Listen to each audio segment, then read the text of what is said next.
For many years now, I've been planning on manufacturing model boats in a sort of a production line kind of way and sell them on the internet.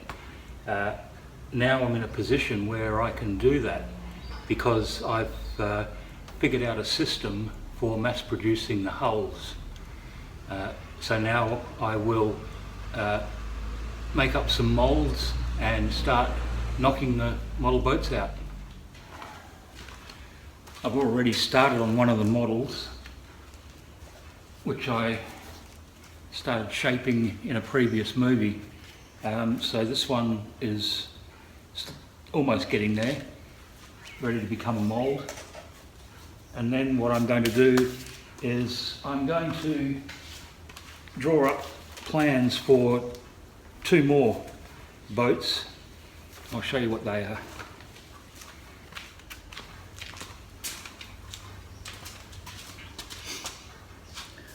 I don't know if you can see it very well, but the first model I'm going to draw up is, I guess you would call it an Edwardian cruiser.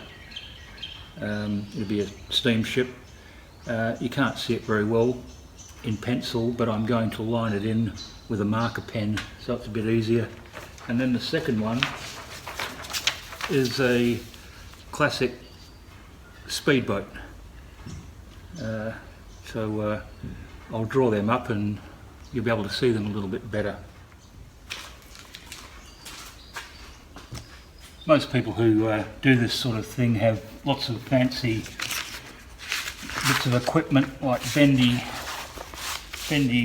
rules and weights and all that sort of thing. I haven't got any of that, so I'll do it freehand. See how we go.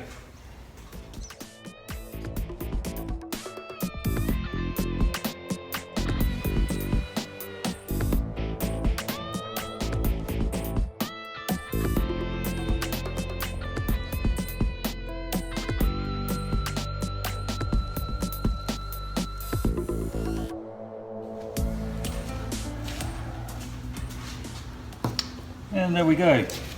So maybe a 1940s speedboat.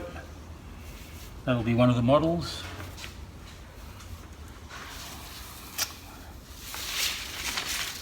Now I'll start on the Edwardian cruiser.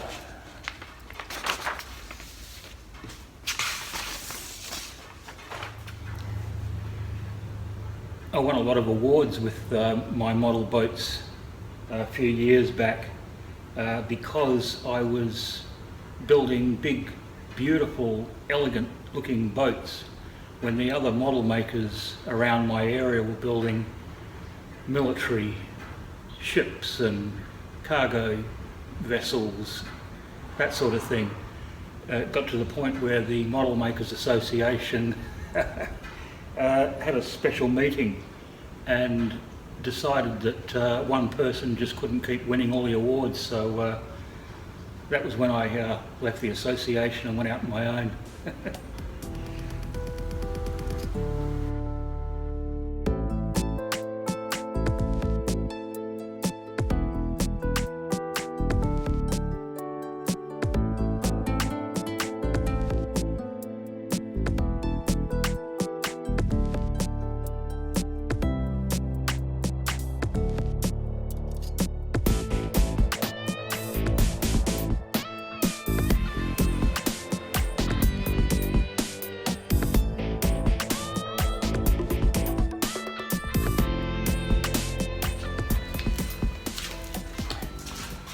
And there we go,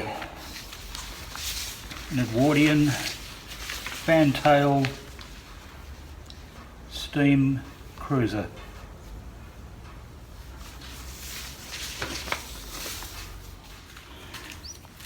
So there are 2 of the 4 models I'm going to make.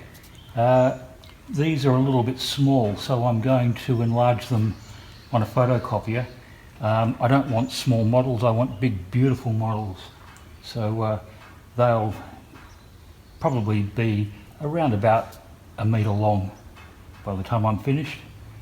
So now I can get on with shaping this old traditional fishing boat that I'm doing at the moment.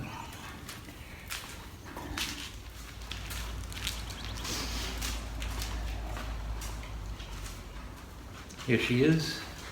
I've pretty well got her shaped up. Now it's just a matter of smoothing it up and just making sure that it is absolutely symmetrical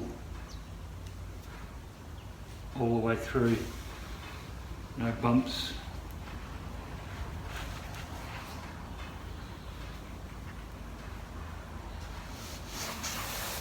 But she's just about there. Pretty happy with that. Made a hell of a mess. And now I've just had a mate turn up with a great big slab of foam. So there's going to be no stopping me now. Look at that.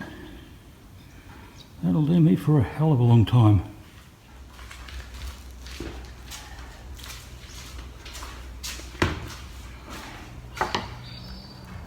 So I'm learning and learning all the time.